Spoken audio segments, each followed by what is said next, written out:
উনি ভুক্তভোগী হওয়ার পরে আমার কাছে গেছে, আমি ওনাকে আবার কিনতে দিলাম, উনি সাথে সাথে আবার 50 টাকা নিলেন। আপনার নাম কি? আপনি মিথ্যা কথা বলেন কেন? দোকানের লোক, এই দোকানের।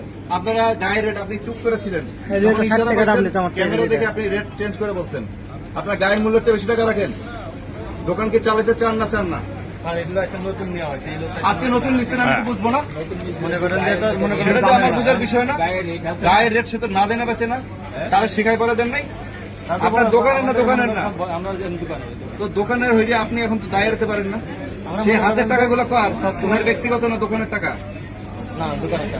তো 5 টাকা করে বেশি বেচতেছে উনার কি গাড়ি কয়টা মাথা? মালিকের অনুমতি ছাড়া কি করতেছে? মালিক অনুমতি ছাড়া কি করতেছে? আপনি বাইরে আসুন, বাইরে আসুন। সে কি একা চাইলেই কোনো কিছু দাম চাইলে 15 টাকা বেচতে পারবে? তাহলে বছর 5 টাকা কম করে বেচুক পারবে মালিকের অনুমতি ছাড়া? তাহলে মালিকের অনুমতি নিয়ে 5 টাকা বেশি বেচতেছে। আসলে আপনার নাম কি? হ্যাঁ মারুফ, আপনার নাম কি? হৃদয়। আপনার 5 টাকা করে বেশি বেচতেছেন, গায়ের মূল্য হচ্ছে আপনি জানেন না মূল্যের, সেটা আপনার অনুমতি ছাড়া বেচতেছে না, যে চুপ করে 5 টাকা বেশি বেচ। 2 বার উনি কিনে নিয়ে ধরা খাওয়ার পরে আমার কাছে অভিযোগ দিচ্ছে, আমি ওনাকে নিয়ে আসছি। কেমনি আমি নিয়ে আসছি?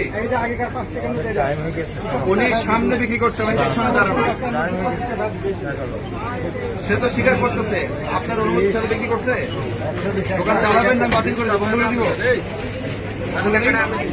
আমি বাতিল করে ইন্দিরা বাতিল ব্যবস্থা নিচ্ছি, ঠিক আছে? দোকান চালানো লাগবে না।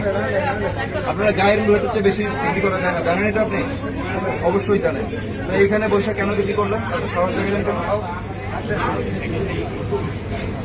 এখন জেল দিই আপনাদের, আর দোকানটা বন্ধ করে দিই, ভালো হবে? এই জিনিস আর দেখবো না স্যার, কখনো হবে না। আপনার 20,000 টাকা জরিমানা করলাম ফার্স্ট ওয়ার্নিং, সেকেন্ড বার আমি দোকান ইজারা বাতিল করবো আর জেল দিব, অনাদায়ী 1 মাসের কারাদণ্ড, ঠিক আছে? এই জিনিস যেন আমি দ্বিতীয় দিন শুনি না। প্রতিবাদের ভাষা হোক আমাদের চুদলিং পং।